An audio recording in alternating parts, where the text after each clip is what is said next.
The morning fog hung thick over the English countryside as Captain James Morrison adjusted his Royal Guard uniform one final time. His polished boots clicked against the cobblestone path leading to the unmarked black sedan that would take him on the most secretive mission of his 20-year career.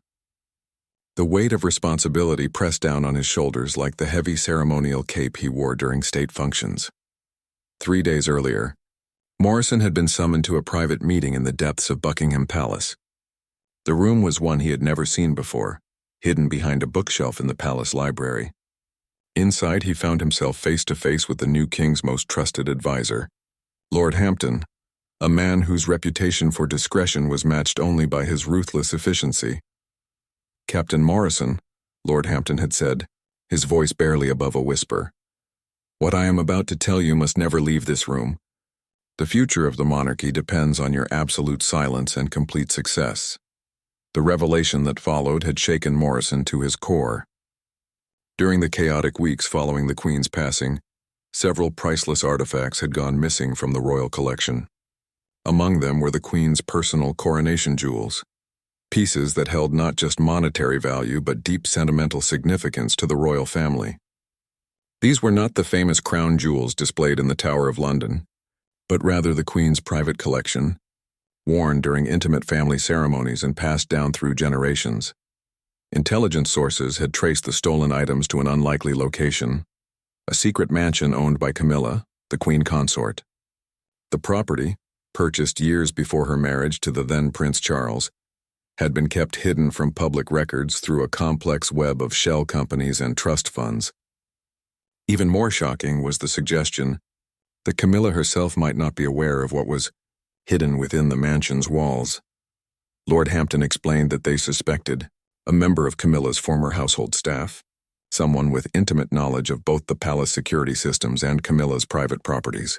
This person had apparently used the mansion as a hiding place, believing it would be the last location anyone would think to search.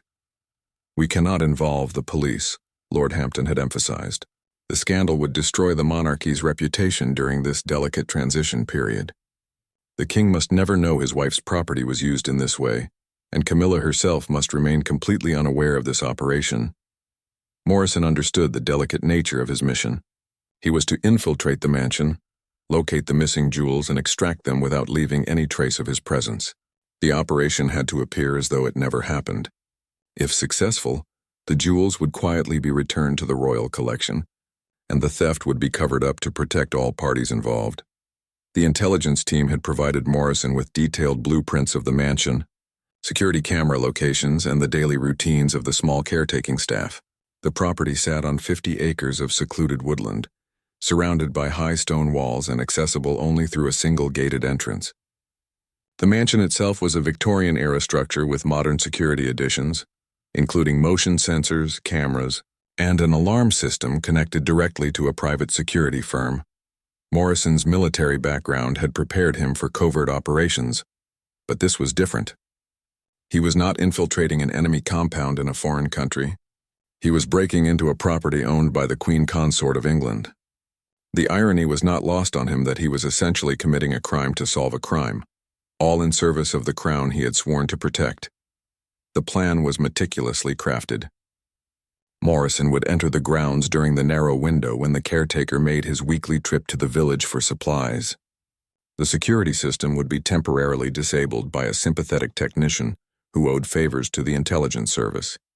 Morrison would have exactly 90 minutes to search the mansion, locate the jewels, and escape before the system came back online. As the sedan approached the mansion's location, Morrison reviewed the intelligence one final time. The stolen items included a diamond tiara worn by the Queen during her silver jubilee, a pair of emerald earrings gifted by her late husband, and most importantly, a small coronation ring that had belonged to Queen Victoria herself. These pieces were irreplaceable, not just for their material value but for their historical significance to the royal lineage. The driver, another member of the covert team, pulled over at a predetermined location half a mile from the mansion's gates. Morrison would cover the remaining distance on foot, using the wooded terrain to approach the property undetected. He carried with him a small backpack containing basic tools, a portable scanner to verify the authenticity of any jewels he found, and a secure communication device to maintain contact with the operations command center. Morrison's heart pounded as he made his way through the dense woodland surrounding the mansion. Every snapping twig beneath his feet sounded amplified in the morning silence. He had participated in dangerous missions before, but the political ramifications of this operation made it uniquely nerve-wracking. Failure would not just mean professional disgrace. It could trigger a constitutional crisis that would shake the very foundations of the British monarchy. As the mansion came into view through the trees, Morrison was struck by its imposing beauty. The Victorian architecture stood majestically against the cloudy sky, its ornate windows and decorative stonework speaking to an era of opulence and grandeur. It seemed impossible that such an elegant structure could be hiding the secrets of a royal theft. Morrison checked his watch. The caretaker had left 20 minutes ago, and the security system would be disabled in exactly 10 minutes. He used this time to circle the property, confirming the intelligence reports about camera placements and potential entry points. Everything matched the briefings perfectly, which should have been reassuring but somehow made Morrison even more anxious. The weight of history pressed down on him as he prepared for the next phase of his mission. In a few minutes, he would cross the line from royal protector to royal burglar, all in service of a greater loyalty to the crown. The Queen's coronation jewels were waiting somewhere inside that mansion, and Morrison was the only person who could bring them home. The red light on Morrison's communication device blinked twice, signaling that the security system had been successfully disabled. He took a deep breath and moved swiftly from the tree line toward the mansion's rear entrance. The intelligence team had identified a service door used by the cleaning staff as the most vulnerable entry point, hidden from view of the main driveway and neighboring properties. Morrison's hands remained steady as he worked on the door lock, a skill learned during his military training in special operations. The lock yielded after 30 seconds of careful manipulation, and he slipped inside the mansion's service corridor. The interior was even more impressive than the exterior, with polished marble floors reflecting the dim light filtering through stained glass windows. The mansion's layout matched the blueprints perfectly. Morrison found himself in a narrow hallway that connected the kitchen to the main living areas. The walls were adorned with expensive artwork and family photographs, creating an intimate atmosphere that made Morrison acutely aware he was invading someone's private space. He pushed aside his discomfort and focused on the mission. According to the intelligence briefing, the most likely locations for hidden valuables were the master bedroom, the study, and a small room that had been converted into a private safe room. Morrison decided to start with the study, reasoning that important documents or valuables would most likely be stored there. The study was a magnificent room lined with floor-to-ceiling bookshelves and dominated by a massive oak desk. Oil paintings of rural landscapes hung between the bookcases, and a large fireplace anchored one wall. Morrison began his search methodically, checking for hidden safes behind paintings, secret compartments in the desk, and loose floorboards that might conceal a hiding place. After 20 minutes of careful searching, Morrison found nothing suspicious in the study. Every drawer contained only normal household items, correspondence, and books. He was beginning to wonder if the intelligence had been wrong when he noticed something odd about one of the bookshelves. A section of books seemed newer than the others, and when he pulled on them, they moved as a single unit. Behind the false books was a small digital safe, its electronic lock glowing softly in the dim light. Morrison's pulse quickened as he realized this could be exactly what he was looking for. However, the safe was far more sophisticated than anything he had expected to encounter. His basic lock-picking skills would be useless against modern electronic security. Morrison activated his communication device and whispered a brief description of the safe to the command center. Within minutes, he received instructions for bypassing the electronic lock, using a small device that had been included in his equipment pack. The process was delicate and time-consuming, requiring him to carefully attach electronic probes to specific points on the safe's circuitry. As he worked, Morrison found himself thinking about the strange circumstances that had brought him to this moment. He had always believed his job was to protect the royal family from external threats, never imagining he would be investigating potential crimes from within their own circle. The thought that someone close to the royal household could have committed such a betrayal was deeply troubling. The electronic bypass device finally succeeded, and the safe door swung open with a soft click. Inside, Morrison found a collection of documents, some cash, and a small wooden jewelry box. His heart raced as he carefully lifted the box from the safe. The weight felt right, and when he opened it, his breath caught in his throat. Nestled in velvet-lined compartments were 3 of the 4 missing pieces: the diamond tiara, the emerald earrings, and several other valuable items that hadn't been reported stolen. However, the most important piece, Queen Victoria's coronation ring, was nowhere to be found. Morrison used his portable scanner to verify the authenticity of the pieces, and the device confirmed they were genuine royal artifacts. Morrison carefully photographed each item and its position in the box before removing them. He placed the jewelry in specially padded containers designed to protect them during transport. The discovery was both thrilling and deeply concerning. Finding the items confirmed the intelligence reports, but their presence in Camilla's private safe raised serious questions about her potential involvement in the theft. As he prepared to leave the study, Morrison noticed a handwritten note tucked behind where the jewelry box had been sitting. The note was brief but alarming. Payment received. Final piece will be delivered to agreed location. Destroy this message. The note was unsigned and undated, but it suggested that the theft was part of a larger scheme involving multiple parties. Morrison photographed the note and returned it to its original position. He then carefully restored the safe to its previous condition, ensuring that no trace of his presence remained. The electronic lock re-engaged automatically, and he repositioned the false books to hide the safe once again. With 3 of the 4 missing pieces now secured, Morrison faced a difficult decision. The note suggested that Queen Victoria's ring might be hidden elsewhere, possibly not even on the property. He had already been inside the mansion for over an hour, and his time was running short. However, the ring was the most historically significant of all the stolen pieces, and leaving without it felt like an incomplete success. Morrison decided to quickly search the master bedroom before extracting himself from the situation. The bedroom was located on the 2nd floor, requiring him to navigate the mansion's grand staircase. Every step seemed to echo through the empty house despite his careful movement. The master bedroom was elegantly furnished with antique pieces and personal items that spoke to comfortable wealth. Morrison searched through dresser drawers, checked behind pictures, and examined the jewelry collection that was openly displayed on a vanity table. Everything appeared legitimate and properly owned.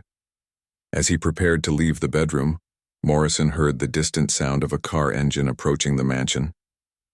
His communication device immediately came to life with urgent warnings from the command center. The caretaker was returning early from his trip to the village, cutting Morrison's window of opportunity short by over 20 minutes. Morrison's training kicked in as he quickly but quietly made his way back toward the service entrance. He could hear the car doors slamming and footsteps approaching the main entrance. His heart pounded as he realized how close he had come to being discovered. In the act of searching the Queen Consort's private residence, the service door was only 50 feet away when Morrison heard the caretaker's voice echoing through the mansion's main hall. The man was apparently not alone, as Morrison could hear a conversation taking place near the front entrance. This complicated his escape route, as any sound from the service corridor might be heard by the occupants. Morrison waited in the shadows near the service door, listening carefully to determine when it would be safe to leave. The conversation continued for several more minutes, during which Morrison's secure communication device vibrated with increasingly urgent messages from the command center, demanding his immediate extraction. Morrison pressed himself against the service corridor wall, listening intently to the voices echoing from the mansion's main hall. The caretaker, whose name was Thomas according to the intelligence files, was speaking with someone whose voice Morrison didn't recognize. The conversation seemed casual, but Morrison couldn't afford to take any chances. Discovery would mean the end of his career and potentially create a scandal that could damage the monarchy permanently. The unknown visitor's voice grew clearer as they moved closer to the service area. Morrison realized with growing alarm that they might be heading toward the kitchen, which would bring them dangerously close to his position. He quickly scanned his surroundings for alternative escape routes or hiding places. Through a small window in the service door, Morrison could see his extraction point in the wooded area beyond the mansion's grounds. The distance was less than 100 yards, but it might as well have been a mile if he couldn't safely leave the building. His communication device continued to vibrate with urgent messages from the command center, but he couldn't risk responding while voices were so close. The conversation between Thomas and his visitor shifted toward topics that made Morrison's blood run cold. They were discussing recent security upgrades to the mansion and mentioning concerns about unwanted attention from various government agencies. Morrison realized he might have stumbled into something far more complex than a simple theft of royal jewelry. "The authorities have been asking questions," the unknown visitor was saying. "Someone knows more than they should about our arrangements. We need to consider moving everything to the secondary location." Thomas's voice carried a note of worry as he replied, "That's not possible yet. The final payment hasn't been completed and our client is becoming impatient. If we move too quickly, we'll raise even more suspicion." Morrison's mind raced as he processed this information. The theft of the Queen's jewelry was apparently just one part of a larger criminal operation, involving multiple parties and substantial payments. The note he had found in the safe suddenly made more sense, suggesting an organized network rather than an opportunistic theft by a single disgruntled employee. The voices began moving away from the service area, allowing Morrison to breathe more easily. However, he now faced a moral dilemma that went beyond his original mission parameters. Should he extract immediately with the 3 recovered pieces? Or should he risk staying longer to gather more intelligence about this larger conspiracy?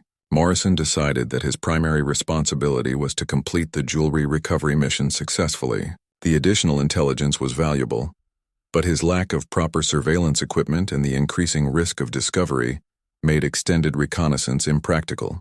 He would report his observations to the command center and let them decide how to proceed with the broader investigation.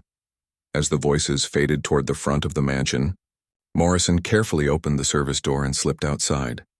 The cool morning air felt refreshing after the tension of the indoor search, but he knew he wasn't safe yet. The return journey to the extraction point would require the same careful movement through the wooded terrain that had brought him to the mansion. Morrison had covered about half the distance to his extraction point when he heard the mansion's alarm system activate. His heart sank as he realized that either the security system had come back online earlier than expected, or someone had discovered evidence of his intrusion. Red lights began flashing around the mansion's perimeter, and he could hear Thomas shouting instructions to his visitor. The situation was rapidly deteriorating. Morrison activated his communication device and sent a brief emergency signal to the command center, while continuing to move through the forest. Behind him, he could hear dogs barking and the sound of vehicles starting up.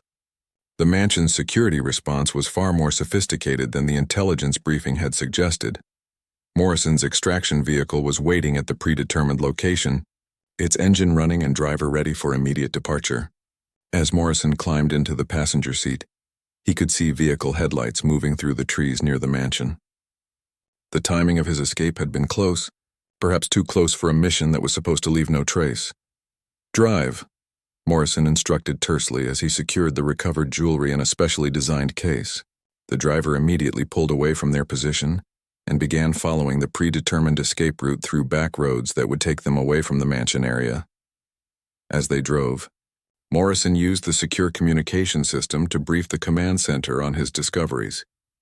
The recovery of 3 of the 4 stolen pieces was significant success, but the evidence of a larger criminal conspiracy involving Camilla's mansion added serious complications to the situation. "Lord," Hampton's voice came through the communication system with barely controlled urgency. "Captain Morrison, your report raises serious concerns about the scope of this operation.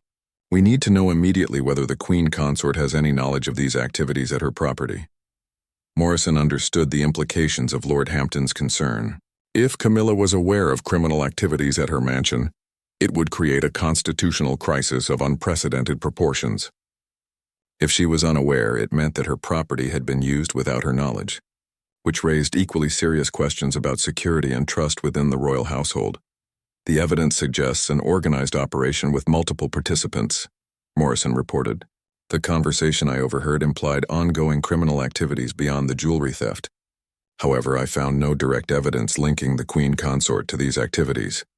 The relief in Lord Hampton's voice was evident as he responded, "That assessment aligns with our preliminary analysis. We believe someone with access to the Queen Consort's properties has been using them for criminal purposes without her knowledge." Your recovery of the jewelry pieces provides crucial evidence for our internal investigation."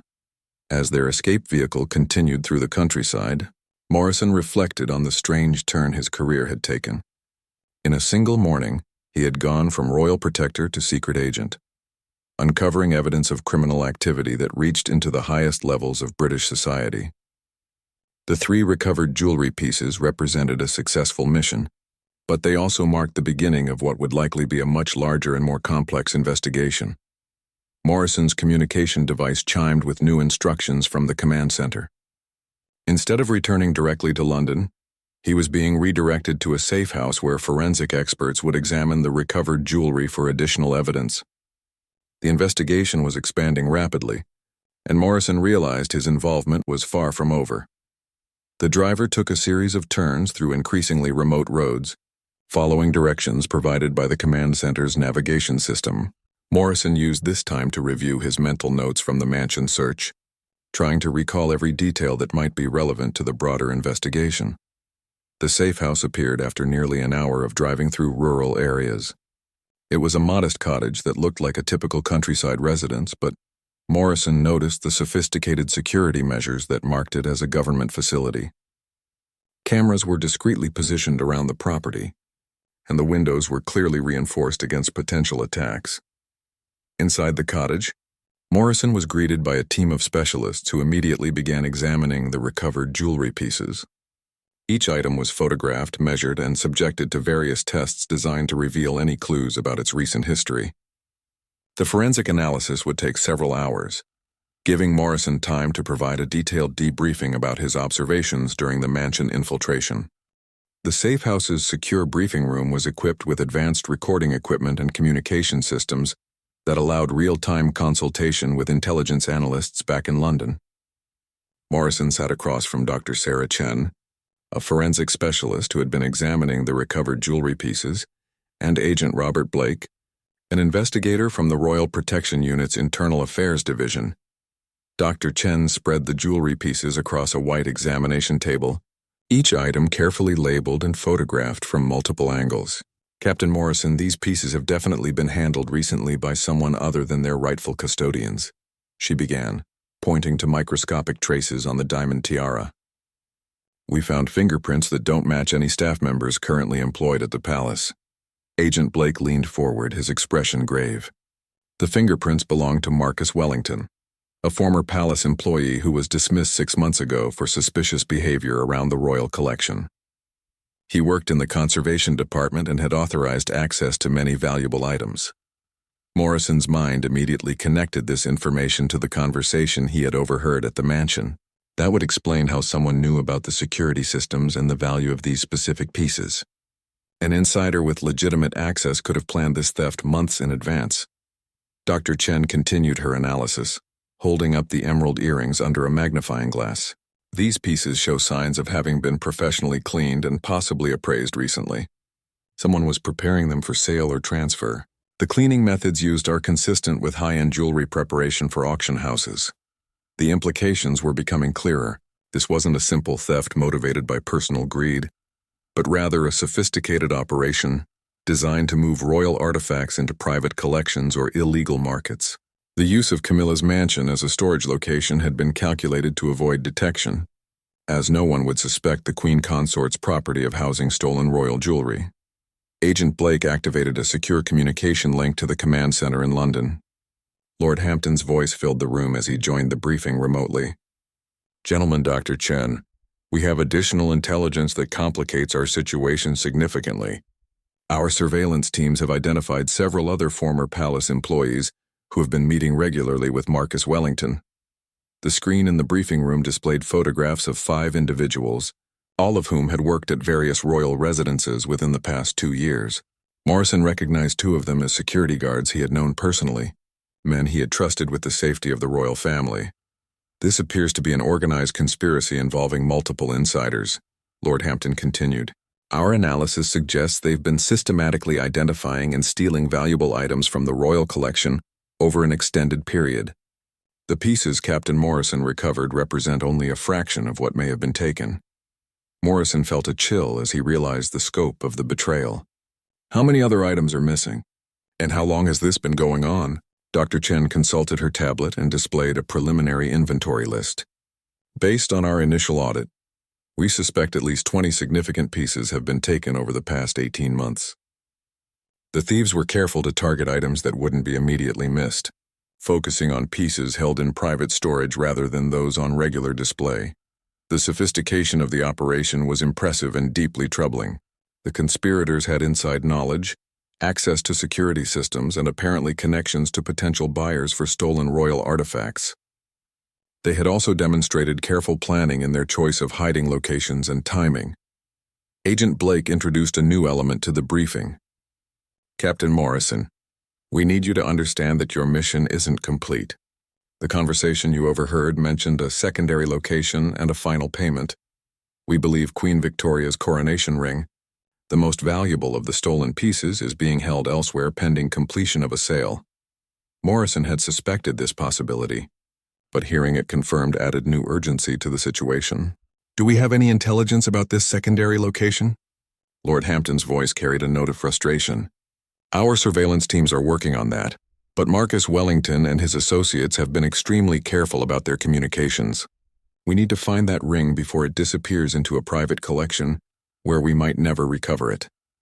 Dr. Chen finished her examination of the recovered pieces and began securing them in a specially designed case. These 3 items will be quietly returned to the royal collection tonight. The king will be informed that they were found during a routine security audit, with no mention of the theft or recovery operation. Morrison understood the political necessity of this cover story, but it troubled him that such a serious security breach would be concealed from the monarch himself. What about the ongoing investigation? Surely the king needs to know about the conspiracy within his own household. Agent Blake exchanged a glance with the communication screen before responding. That decision will be made at the highest levels once we've completed our investigation. For now, our priority is recovering the remaining stolen items and identifying all members of the conspiracy. The briefing continued for another hour as the team reviewed intelligence reports, analyzed the evidence from Morrison's mansion infiltration, and planned the next phase of the investigation. Morrison learned that surveillance teams were already monitoring the known conspirators, hoping to identify their meeting places and communication methods. As the formal briefing concluded, Morrison found himself alone with Agent Blake for a private conversation. Blake's expression was troubled as he spoke quietly. Captain, what I'm about to tell you doesn't leave this room. We have reason to believe this conspiracy extends beyond simple theft. Some of the stolen items may have been used as collateral for much larger criminal enterprises. Morrison felt his stomach tighten. What kind of enterprises? Money laundering, illegal arms dealing, possibly even terrorism financing.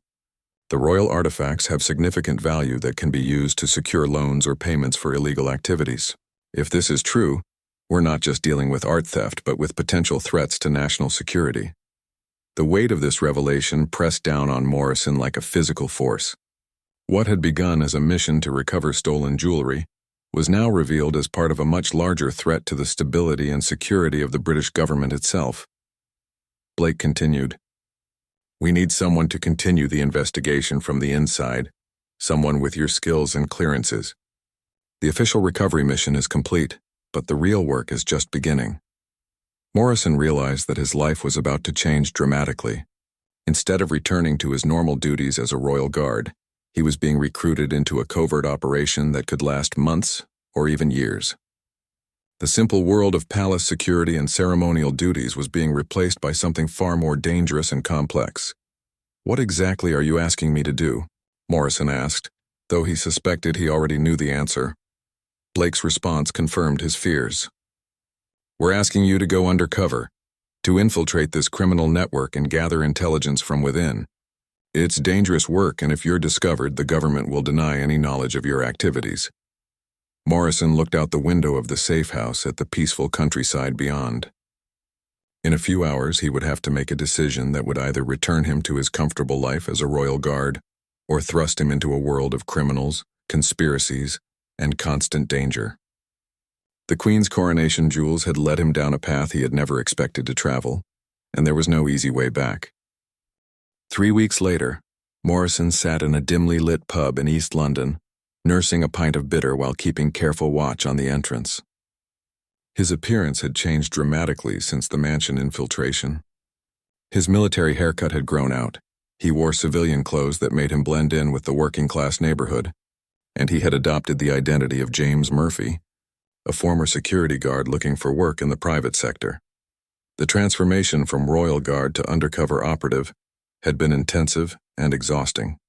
Morrison had spent the intervening weeks in training facilities learning surveillance techniques, criminal behavior patterns, and the complex web of relationships that connected the art theft conspiracy to larger criminal enterprises. The reality of what he had uncovered was far worse than anyone had initially imagined. Agent Blake's intelligence had proven accurate.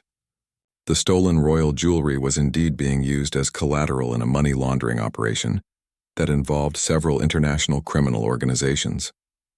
Marcus Wellington and his associates had discovered that royal artifacts could be used to secure loans and payments for illegal activities without the need for immediate sale, making them extremely valuable to criminal enterprises. Morrison's new mission was to establish contact with the criminal network and work his way into their confidence.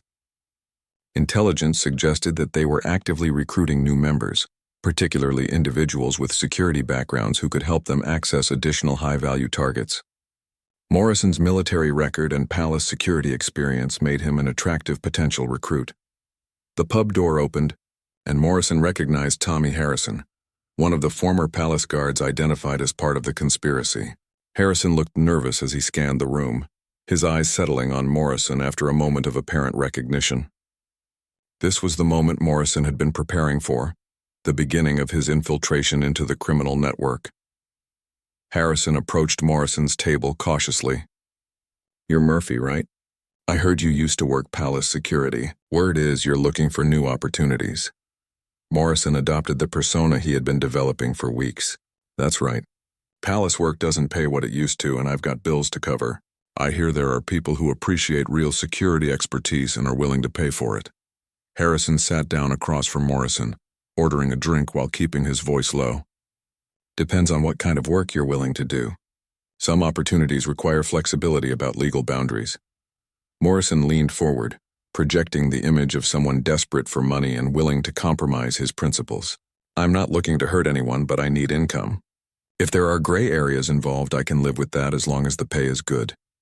Harrison studied Morrison's face carefully, apparently trying to assess his sincerity and reliability. "I might know some people who could use someone with your background, but this isn't casual work. Once you're in, there's no backing out without serious consequences." Morrison nodded gravely, understanding that Harrison was testing his commitment while also delivering a genuine warning. The criminal network he was trying to infiltrate operated with the ruthless efficiency of a military organization, and betrayal would likely result in severe punishment or worse. "I understand the rules," Morrison replied. "I just need to know the opportunities are real and the payment is reliable." Harrison seemed satisfied with Morrison's responses and pulled out a mobile phone to make a brief call. Morrison couldn't hear the conversation, but Harrison's body language suggested he was requesting permission to bring Morrison deeper into the organization. After ending the call, Harrison turned back to Morrison with a serious expression. "There's someone who wants to meet you tomorrow night. Warehouse district near the docks. You'll be evaluated for potential opportunities, but the meeting itself involves certain risks." Morrison accepted the meeting arrangement while internally cataloging every detail for his eventual report to the command center. The warehouse district location suggested the criminal network operated from industrial areas where their activities would attract less attention from law enforcement. Harrison provided specific instructions for the meeting, including code words Morrison would need to use to identify himself and security protocols designed to prevent surveillance by law enforcement. The level of sophistication indicated that the criminal organization had experience dealing with undercover operations and took security very seriously. After Harrison left the pub, Morrison waited 30 minutes before departing, following standard surveillance evasion techniques he had learned during his undercover training. He took a circuitous route back to his temporary residence, a modest flat in a working-class neighborhood that served as his base of operations. Inside the flat, Morrison activated a secure communication system to brief his handlers on the evening's developments. Agent Blake's voice came through the encrypted channel with obvious concern about the risks Morrison was about to face. The warehouse district meeting could be extremely dangerous, Blake warned. These people have killed to protect their operation, and they'll be looking for any sign that you're not who you claim to be. Morrison understood the risks, but also recognized that this meeting represented the best opportunity to locate Queen Victoria's coronation ring and gather intelligence about the broader criminal conspiracy. What's our contingency plan if things go wrong? Blake outlined a complex extraction protocol involving surveillance teams positioned around the warehouse district and rapid response units standing by to intervene if Morrison's cover was blown. However, both men understood that once Morrison entered the meeting location, he would be largely on his own until the operation concluded. The following evening, Morrison made his way to the warehouse district through London's maze of industrial streets. The area was largely deserted after business hours, with only occasional security guards and late-shift workers visible. Morrison felt exposed and vulnerable as he approached the specified meeting location. The warehouse was a massive structure that had clearly seen better days. Broken windows and rust stains spoke to years of neglect. But Morrison noticed that the security features were much more modern than the building's appearance suggested. Cameras, motion sensors, and reinforced doors indicated that the facility was actively used despite its dilapidated appearance. Morrison presented himself at a side entrance and used the code words Harrison had provided. The door was opened by a large man who conducted a thorough search of Morrison's person before allowing him inside. The interior of the warehouse had been converted into a sophisticated operations center with computers, communication equipment, and what appeared to be a professional-grade safe room. Marcus Wellington emerged from the safe room, and Morrison got his first close look at the man who had orchestrated the theft of the royal jewelry. Wellington was younger than Morrison had expected, probably in his early 30s, with the confident bearing of someone accustomed to command. "Mr. Murphy," Wellington said, extending his hand. "Tommy Harrison speaks highly of your qualifications. We have some opportunities that might interest someone with your background. But first we need to establish trust." Morrison shook Wellington's hand while mentally preparing himself for whatever test or evaluation was about to follow. The warehouse setting and the presence of several other men suggested that this meeting would be far more intensive than a simple job interview. Wellington led Morrison deeper into the warehouse, past areas containing expensive-looking equipment and storage containers that might have held any number of illegal items. Morrison tried to memorize the layout while maintaining his cover as a former security guard seeking employment opportunities. They arrived at a small office area where Wellington gestured for Morrison to take a seat. On the desk, Morrison could see photographs of various buildings and facilities, some of which he recognized as government and private security installations around London. "Tell me, Mr. Murphy," Wellington began, "what do you know about high-value asset protection, and how would you approach defeating such systems?"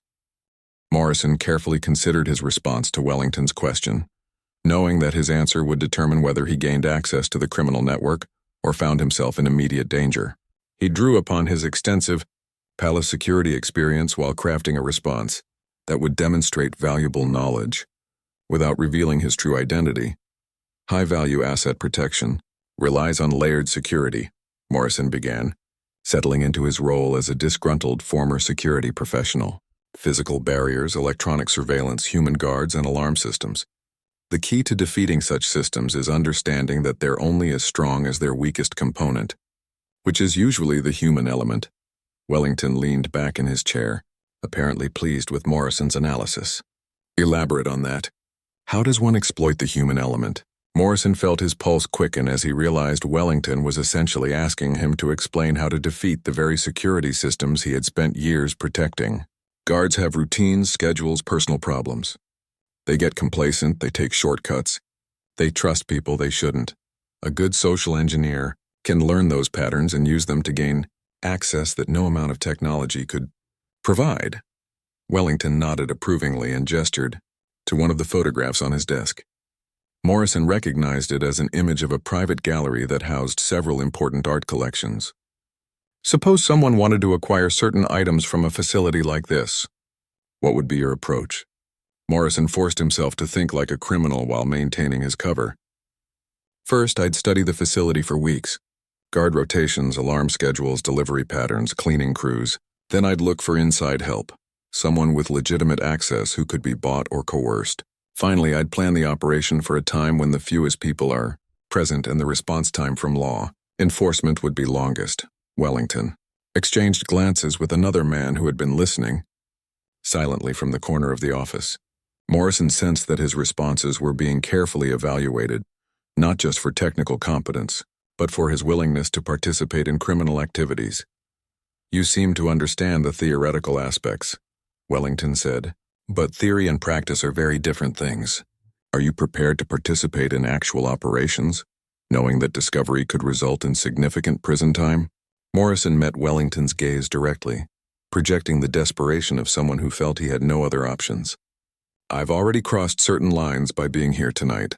I need the money, and I'm willing to take the risks if the rewards are sufficient." Wellington seemed satisfied with Morrison's commitment and stood up from his desk. "Very well. We have an upcoming operation that could use someone with your background. Consider this your audition.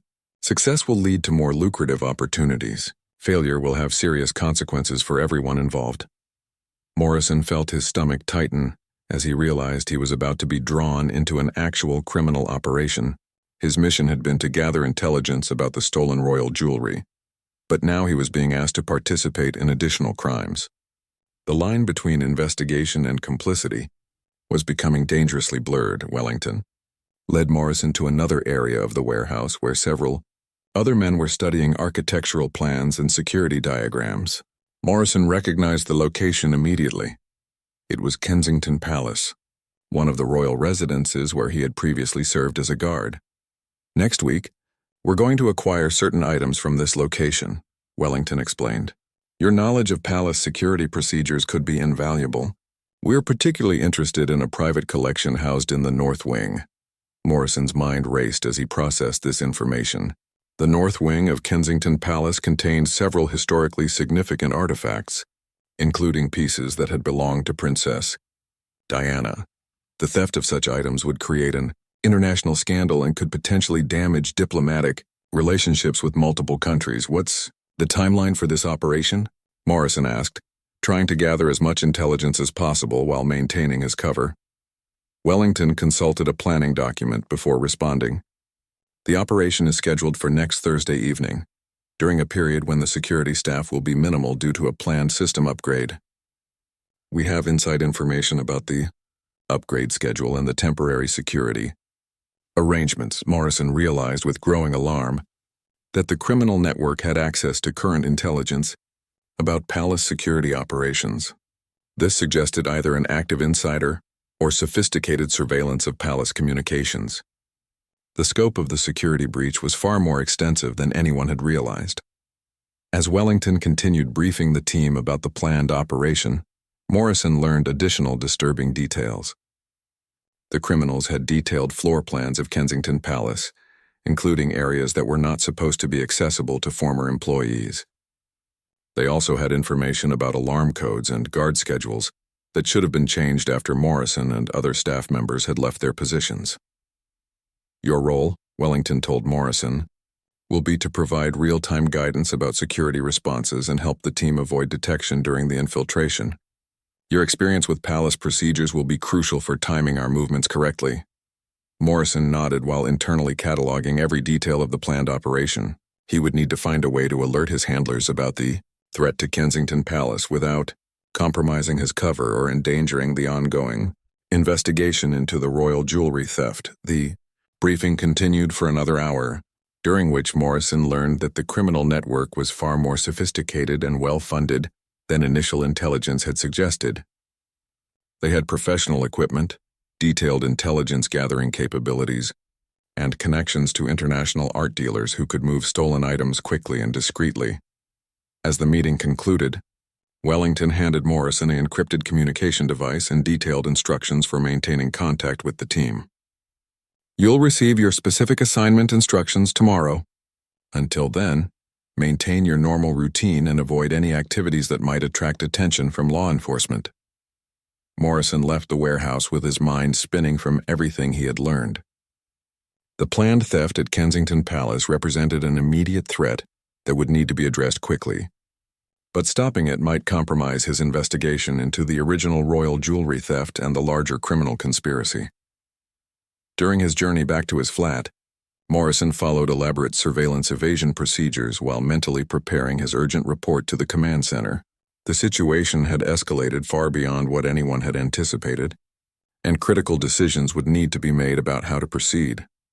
Back in his flat, Morrison activated the secure communication system and found Agent Blake waiting for his report. The urgency in Blake's voice was evident as he responded to Morrison's intelligence about the Kensington Palace operation. "This changes everything," Blake said. "We can't allow them to proceed with this theft, but stopping it might expose your investigation and eliminate our best chance of recovering Queen Victoria's ring." Morrison understood the dilemma perfectly. Protecting Kensington Palace was obviously the immediate priority, but the broader investigation into the criminal network might be the only way to prevent future attacks and recover all of the stolen royal artifacts. "There might be a way to accomplish both objectives," Morrison suggested. "If we can arrange for the palace security upgrade to be postponed or modified, it would force them to reschedule their operation. That would give us more time to locate the missing ring, while also protecting the palace." Blake considered this proposal before responding. "That's possible, but it would require coordination at the highest levels of government, and we'd need to ensure that any changes to the security schedule don't alert the criminals that their operation has been compromised." Morrison spent the rest of the evening working with Blake and other intelligence analysts to develop a plan that would protect Kensington Palace while allowing his undercover investigation to continue. The complexity of balancing immediate security concerns with long-term investigative objectives was testing everyone's skills and judgment. The following morning brought news that would change everything. Morrison received an encrypted message from Wellington instructing him to report to a different location immediately. The tone of the message suggested urgency and possibly trouble within the criminal organization. Morrison arrived at the new meeting point, a small industrial building near the Thames, to find Wellington and his associates in heated discussion. Their body language indicated stress and paranoia, suggesting that something had gone seriously wrong with their plans. "Murphy," Wellington called out as Morrison entered, "we have a problem. Someone has been asking questions about our activities, and we think there might be law enforcement surveillance. The Kensington operation is being moved up to tonight." Morrison felt his pulse spike as he realized the careful plans developed with Agent Blake were now worthless. The criminals were accelerating their timeline, which meant Kensington Palace was in immediate danger, and Morrison's cover might already be compromised. Wellington continued his briefing with obvious agitation. "We can't wait for the scheduled security upgrade. Our inside source has provided an alternative plan that requires immediate action. Everyone needs to be ready to move within 6 hours." Morrison understood that he was facing the most critical moment of his undercover operation. He needed to find a way to prevent the theft while maintaining his cover long enough to locate Queen Victoria's coronation ring, which still hadn't appeared in any of the criminal network's operations. "What's changed about the security situation?" Morrison asked, hoping to gather more intelligence about the timeline and methods. Wellington gestured to a man Morrison hadn't seen before, someone whose nervous demeanor suggested he might be the inside source they had mentioned. "David here works in the palace maintenance department. He's discovered that tonight offers a unique opportunity due to a temporary power outage planned for system testing." Morrison recognized David as someone he had seen around the palace during his years of service, though they had never worked together directly. The realization that the criminal network had recruited someone currently employed at the palace was deeply troubling. David spoke nervously about the planned power outage, which would disable certain security systems for approximately 90 minutes while backup generators were tested. During this window, the criminals believed they could access the north wing without triggering the main alarm systems. Morrison listened carefully while mentally calculating how to alert the palace security team without exposing his own position.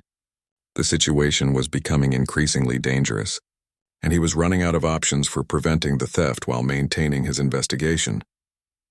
Wellington outlined Morrison's role in the evening's operation, which involved providing guidance about palace security protocols and helping the team navigate internal corridors during the power outage. Morrison would essentially be required to actively participate in attacking the very institution he had sworn to protect. As the briefing concluded, Morrison excused himself briefly to use the facility's bathroom, where he activated a hidden emergency communication device sewn into his clothing. The device sent a brief coded message to Agent Blake, alerting him to the immediate threat and requesting emergency intervention. Within minutes, Morrison's communication device vibrated with an incoming message. Agent Blake had received the alert and was implementing emergency protocols to protect Kensington Palace. However, the message also contained disturbing news. Surveillance teams had lost contact with Marcus Wellington's main operations center, suggesting the criminals might be aware of law enforcement interest.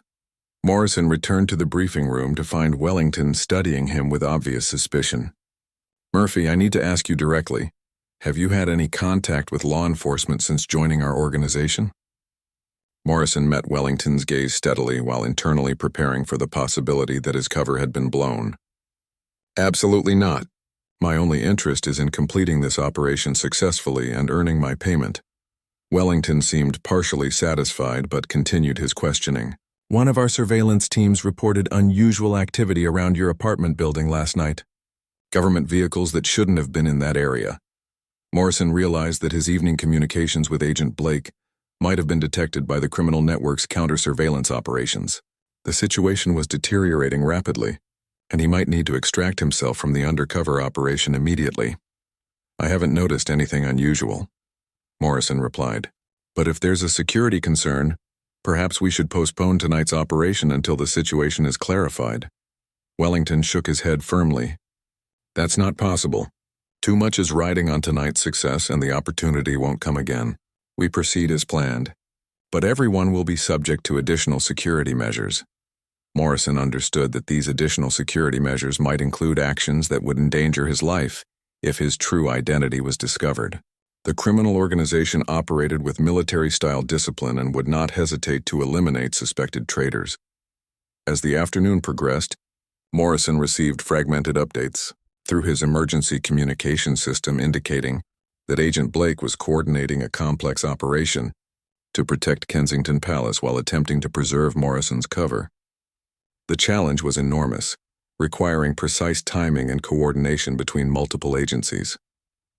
At sunset, the criminal team assembled for final preparations before departing for Kensington Palace. Morrison noticed that several team members were armed with sophisticated equipment that went far beyond what would be needed for a simple theft. Their preparation suggested they were ready for potential confrontation with security forces. Wellington addressed the team with the seriousness of a military commander preparing for battle. "Tonight's operation is crucial not just for the immediate objective, but for our organization's future. Success will position us for much larger opportunities. Failure will bring consequences none of us want to face." As the team prepared to depart, Morrison realized he was about to face the ultimate test of his undercover operation. In a few hours, he would either help prevent a major theft while maintaining his investigation, or he would find himself in a situation where his loyalty to the crown would be impossible to conceal. The journey to Kensington Palace took place in multiple vehicles following different routes designed to avoid surveillance.